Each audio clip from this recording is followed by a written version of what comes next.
Oi, crianças, tudo bom? Olha só, a professora Rosana hoje está aqui num cenário diferente para trazer a aula para vocês. Hoje a nossa aula é da lição número 10, Companheiros de Viagem, Saulo e Barnabé. Nós já vimos que Saulo, ele tinha sido uma pessoa muito má, né, crianças? Lá quando Estevão foi apedrejado e morto, Saulo teve presente apoiando o assassinato de Estevão, né? E depois, na aula passada, a gente viu que Saulo, ele aceitou a Jesus. Ele ficou cego e depois, ouvindo da palavra do amor do Senhor, ele voltou a enxergar e foi batizado em nome do Senhor. Então, ele estava na cidade de Damasco. E a partir do momento que ele aceitou ao Senhor, ele passou a ser perseguido por dois lados. O lado dos cristãos, que ainda não sabia que Saulo havia se convertido e agora era um homem bom. E também começou a ser perseguido pelos homens que perseguiam cristãos e souberam que Saulo tinha se convertido. Então Saulo passou de colega a também ser um inimigo deles. Um alvo para eles perseguirem, não é verdade? Então, Saulo estava na cidade de Damasco e ele precisava sair daquela cidade. Mas os portões estavam sendo vigiados. Aqueles amigos de Saulo que ajudaram quando ele estava cego e ajudaram ele com a sua conversão, tiveram uma ideia.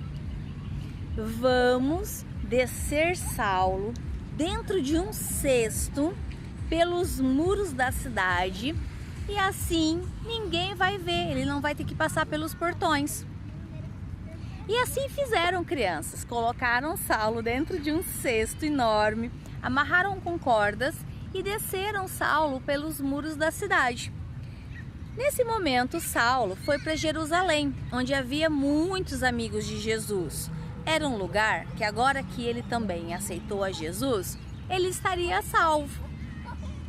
Chegando lá, os cristãos que ainda não sabiam que Saulo havia se convertido, olharam para ele com cara feia, com desconfiança. Claro, Saulo tinha fama de ser muito mau, de fazer maldades sem olhar. Eles ainda não sabiam que Saulo havia se convertido.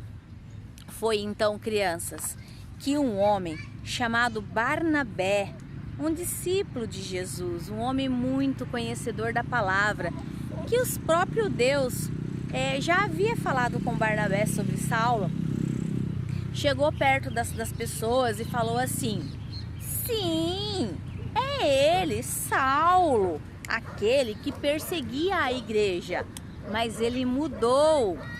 Então Barnabé contou para todos aqueles cristãos de Jerusalém que Saulo era um novo homem, que havia se transformado e estava cheio do Espírito Santo no coração. Nesse momento, os cristãos passaram a sorrir e aceitaram Saulo junto deles. Saulo já não era mais uma pessoa mal-vinda naquele lugar. Pelo contrário, receberam Saulo de braços abertos.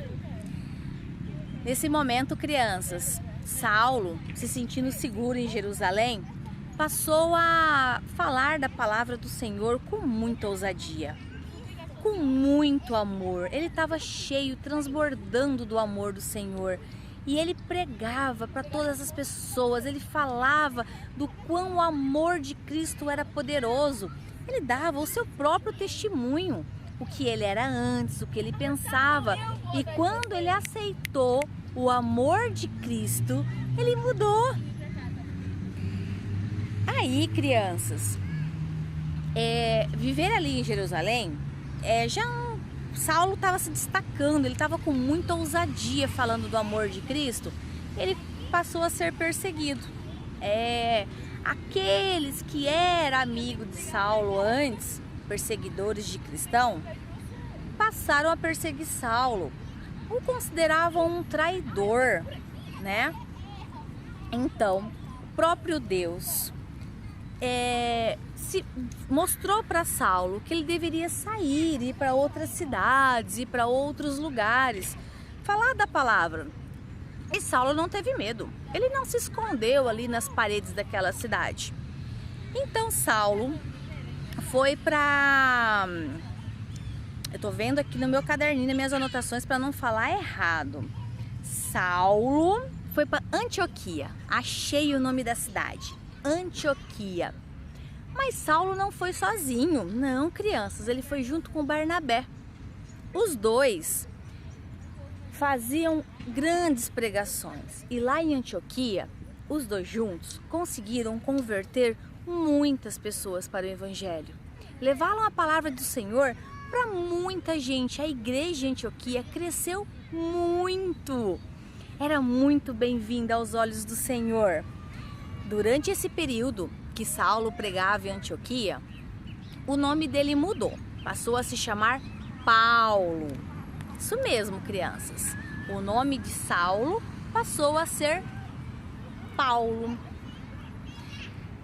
Quando eles estavam nesse auge, né, falando da palavra do Senhor, evangelizando muitas pessoas, foram para uma cidade chamada Listra. Isso mesmo. Listra, eu estava verificando aqui o nome da cidade.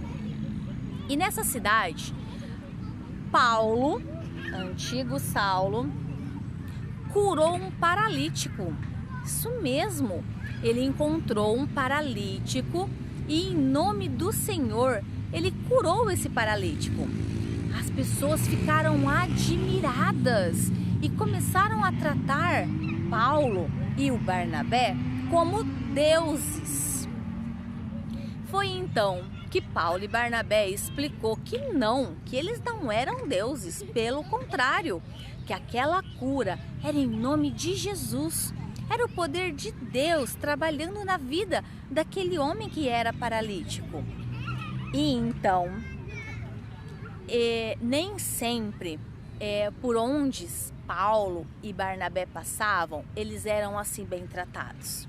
Muitas vezes, eles eram até apedrejados. Sério, nem sempre as pessoas os recebiam muito bem. Mesmo assim, eles nunca deixaram de levar o Evangelho. Nunca deixaram de falar do amor de Deus. Paulo tinha muitos inimigos. Os seus antigos colegas, perseguidores, e alguns cristãos que ainda não acreditavam que ele havia aceitado Jesus. Essa perseguição não acabava e mesmo assim ele não desistia de falar do amor do Senhor. Ele ia, ele enfrentava. Sabe, crianças, nos dias de hoje que nós vivemos, é muito mais fácil falar do amor de Jesus. Nós não temos pessoas que nos proíbam, que nos perseguem. Principalmente aqui na cidade de Maringá, a gente tem toda a liberdade de falar do amor do Senhor. Olha só, eu estou aqui hoje numa praça pública, isso mesmo. Eu estou num local público, numa praça, rodeada de pessoas. Ali atrás de mim tem um monte de pessoas. E eu estou aqui livremente contando para vocês o amor do Senhor transformador. Transformou um homem mau que matava cristãos em um pregador da palavra. E eu estou aqui, crianças, falando normalmente, sem medo de ser perseguida.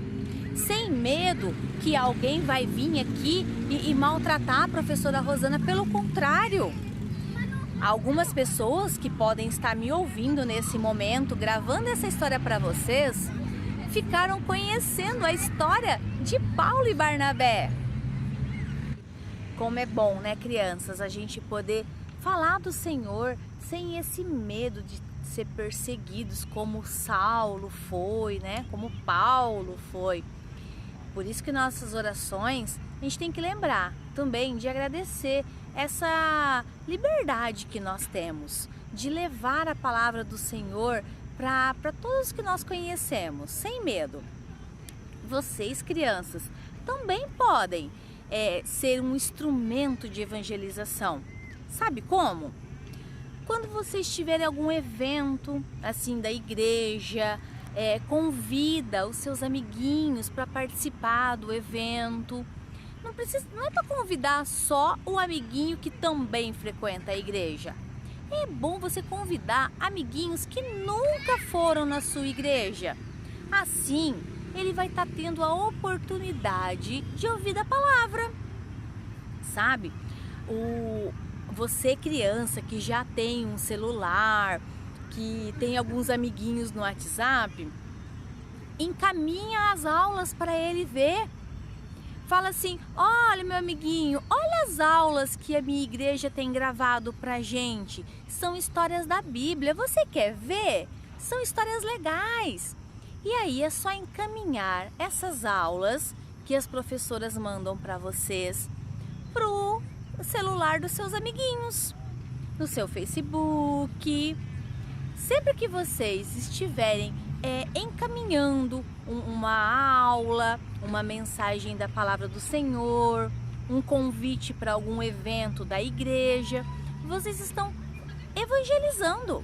Isso mesmo, vocês estão falando de Deus ou dando a oportunidade que a criança ouça a palavra de Deus por meio de alguma professora, por meio de algum evento, e assim vocês também serão instrumentos do Senhor. Tá bom, crianças? Sejam pequenos missionários, como Barnabé e Paulo foram. Agora vamos orar? Vamos fechar os olhinhos e vamos fazer a nossa oração para finalizar a nossa aula. No final da oração, nós temos o nosso versículo. Esse versículo de memorização. Gravem um áudio com o celular da mamãe do versículo e manda aqui para o nosso grupo, para as professoras ouvirem. A gente fica muito feliz. Tá bom? Fechem os olhinhos. Papai do céu, obrigada pela aula de hoje. Obrigada, Senhor, por essa liberdade que nós temos de falar da palavra do Senhor para todas as pessoas, de não sermos perseguidos, de termos orgulho de sermos cristãos e acreditar em Deus e dizer com toda a nossa ousadia que nós amamos o nosso Deus e que Deus me ama, que Deus nos ama. Obrigada, Papai do céu, nos abençoe, nos dê oportunidade cada vez mais de levar a palavra do Senhor, nos guie e nos guarde. Amém. Em nome de Jesus. Beleza, crianças? Então, eu vou colocar aqui de seguida, tá bom? O nosso versículo de memorização. Tchau! Assim, se alguém está em Cristo, é nova criatura. As coisas antigas já passaram, eis que fizeram novas. 2 Coríntios 5,17.